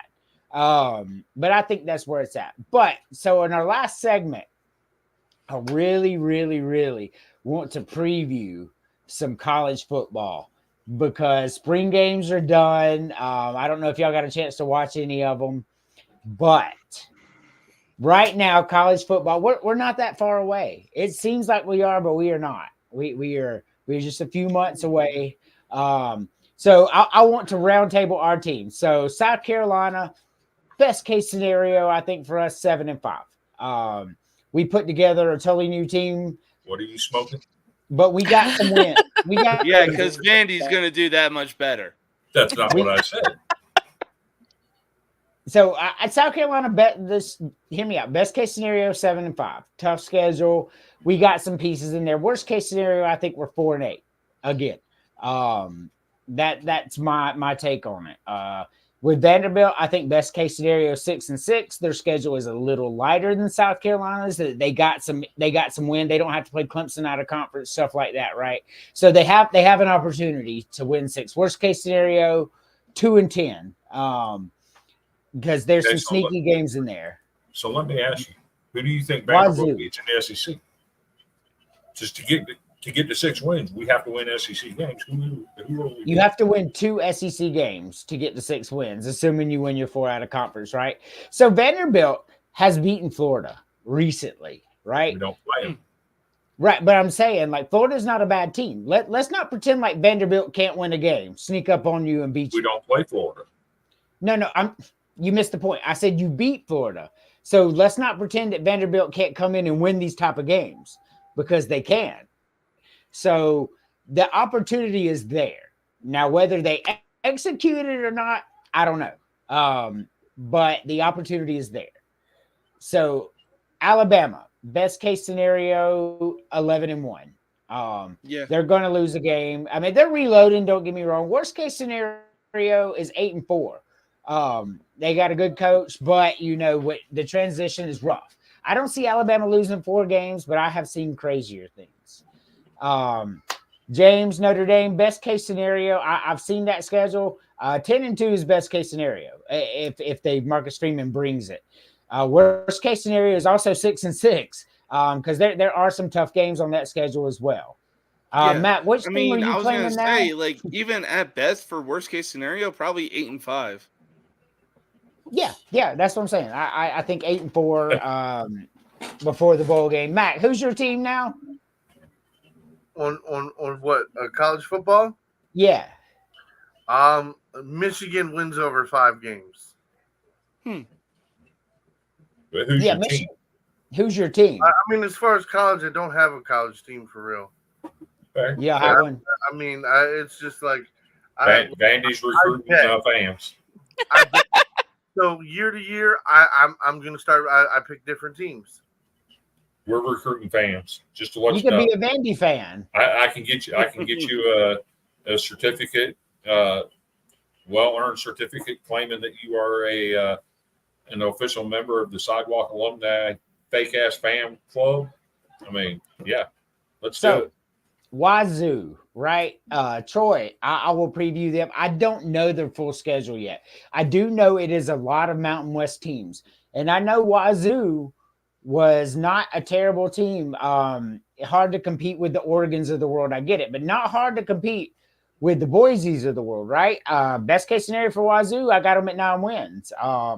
Without seeing the full schedule, but like I think they can run the Mountain West. Like I do. I think them and Oregon State are going to be very successful this year, especially with the schedules that they got. So I think Washington State, if they can put together 9-10 wins, I really do. That schedule works out very well for them. But I am hearing through the grapevine that Washington State and Oregon State will be, maybe, but on the higher end, receiving invites to join the ACC because they're looking for North Carolina, Virginia, Florida State, and Clemson to exit. So adding them 2 teams would still keep them as a power conference because you still got some Miamis and big names in there. So I don't know. They just have to beat the Beavers. But what do you think, Troy? Would you accept as a Washington State fan? Would you accept the invite to the ACC? Because now you're going to a Power 5 conference with no major headaches over there, with the exception of like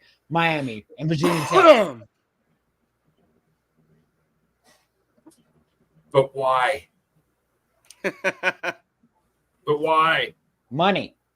Because the ACC is going to make more money than the Mountain West when they renegotiate. It's not financially beneficial for Washington State to travel halfway all the way across the country every other week. So Stanford and Cal did it.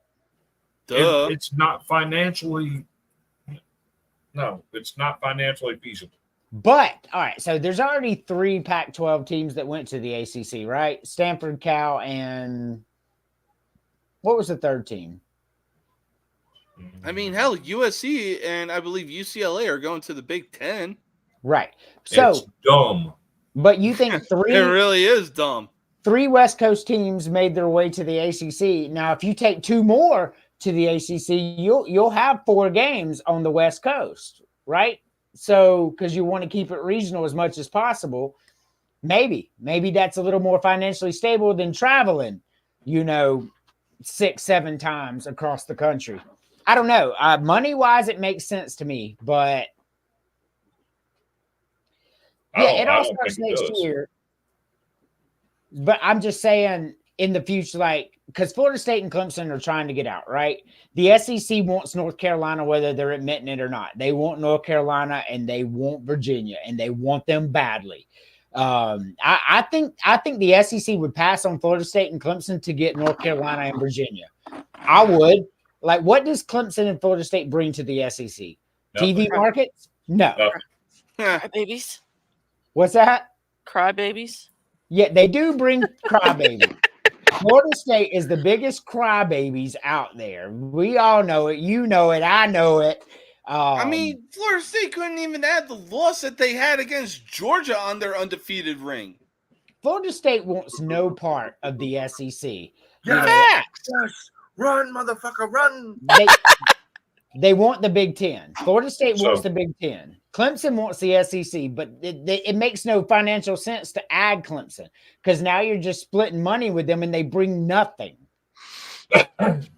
So I'm looking at my schedule. Worst case scenario, I'm going to in 10. Yeah, Two wins being Alcorn State and Ball State. Right. Best case scenario, I'm going to say 5-7. So, and to do that, I'm anticipating a 3-1 schedule out of conference. Right. You got Virginia Tech, Alcorn State, Georgia State, Ball State. You're anticipating probably going to be favored. I anticipate losing to Virginia Tech. Okay. So that makes you 3-1 out of conference, which means to get to 5 wins, you got to win 2 SEC games. Correct. We're not beating Missouri and Columbia. We're not beating Alabama. No. We're not beating Texas. No, probably not. We're not beating LSU. Hey, We're not you beating might Texas. beat Texas. You might. We're not beating Texas. So that leaves Kentucky, Auburn, and South Carolina to pull 2 wins. Auburn is in shambles. That people don't realize how much they lost. They're in shambles right now. I think Vanderbilt beats Auburn. I think all 3 of those are winnable games. I understand that there's history with South Carolina winning 17 straight against us, but they lost a lot. They really, other than Lenore Sellers, I couldn't tell you a single person on the South Carolina football team. I could. And we also gained a lot. So I mean, where's the game played? The game's played in Columbia, right? It's in Nashville this year. It's in Nashville this year. South Carolina is a better team than Kentucky and Auburn. Kentucky is in super shambles after the Mark Stoops debacle. The whole Kentucky thing, I'm not buying that Kentucky's any better than Vanderbilt. I'm not either. Sold. That's what I just said. Yeah. I'm not sold on Brock Vandegrift being the second coming of Will Levis. It's not going to happen. No. I just don't see Kentucky being that good. So somewhere between those 3 teams, we can compete with those. Somewhere we got to pull 2 wins to get to 5. So South Carolina is the best of those 4 teams that you named. And that's just not being biased. That's because Kentucky's in shambles because of what Mark Stoops tried to pull. And Auburn they lost everybody. And like we talked about how great a recruiter he was, but he's not recruiting very well down in Auburn. Nope. It's just not happening. So South Carolina is very Jekyll and Hyde. That's where I will give you a shot at it because we'll turn around. We'll take Georgia to the edge. We'll beat Florida. We'll beat Missouri, some crazy shit. Then we'll turn around and we'll lose to Georgia State, Citadel. It happens. That's what South Carolina is, right? So I'm not going to just compete with you, like throw it out. South Carolina does own Vanderbilt in football. 28-4, 29-4 this year, no doubt about it. But we have lost before. So, I mean, I'm not really going to go too deep into it till I see South Carolina has a great transfer portal class, right? I think it's number 4, so we're excited about that. But how does that translate? How do they mesh? That matters. Like it all matters. We don't know how that's going to go. But anyway, we are coming to the end.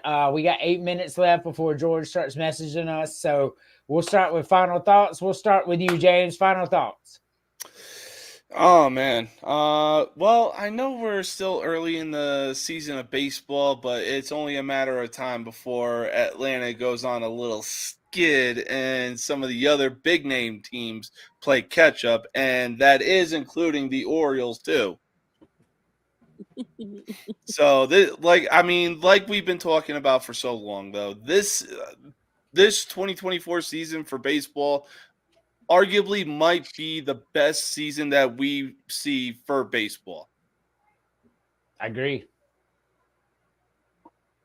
100% agree. Mack, final thoughts. It's been a great week. It's been a fun show, and I look forward to talking to you guys next week, man. Yes, I'm excited. Next week's going to be fun because I know a lot of people don't know it, but there's a lot of things going down this week. I'm excited about. Thank you for being here, Emily. Oh, James, talk about your show. Let them know where we can find you, real quick. Oh yeah, so I did put this out in the group chat, but I will be on recovery this week due to having a episode. That's not your phone, is it, Andrew? No, it's me.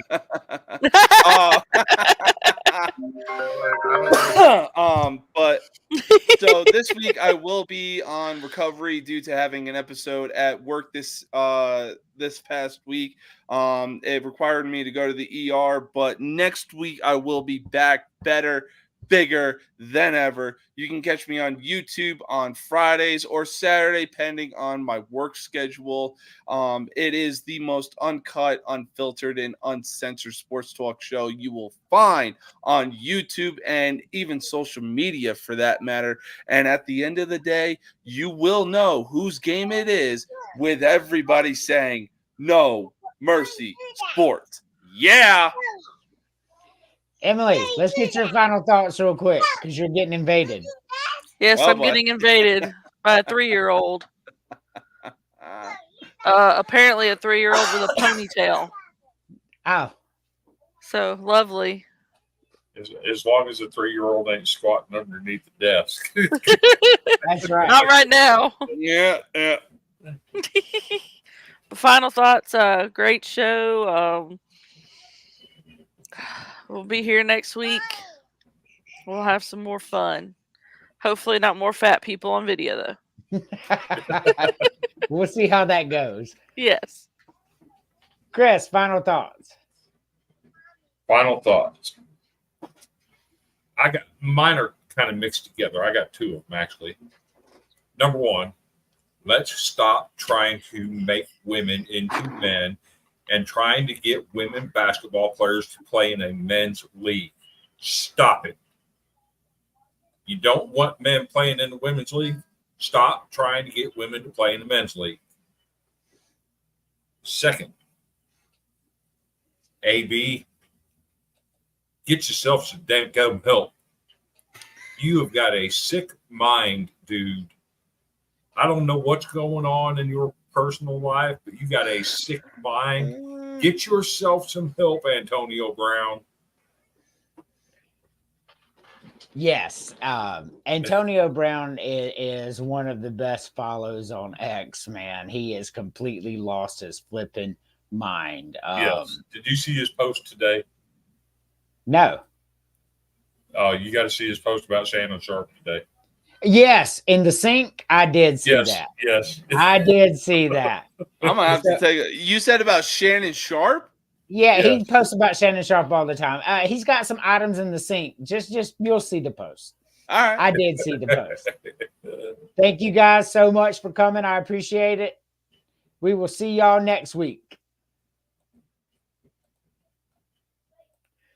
All right, everybody. Once again, here we are. Wrap up the show. I had a fantastic time. Everybody here is good. We had a huge agenda today. I really wanted to get into a lot of it. I've got nothing but love for everybody, and I want to remind everybody about the mental health. Don't play with your mental health. If you're sad or anything, reach out to somebody. Chris said you can reach out to him. You can reach out to me. The kindest thing you can do is take what somebody's telling you serious. If they have taken the time to bring something to your attention, it is important to them. So listen to what they're telling you. Whether you may think, oh, that's outrageous or whatever, it may not be outrageous to them. And if they make one decision, you will never get a chance to have an outrageous conversation with them again. So just remember that. That's important. Remember that I love you all. You are watching College Sports Villains only on the Dog Media Network. With that being said, as always, John 3:16.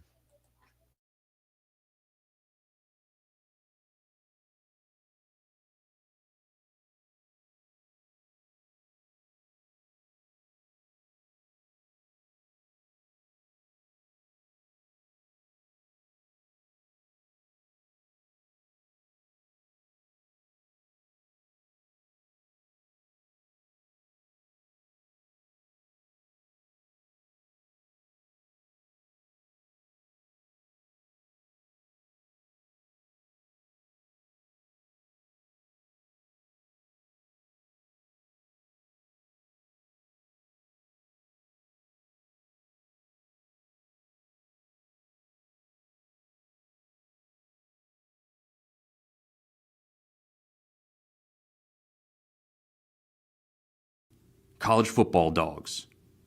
By the fans, for the fans.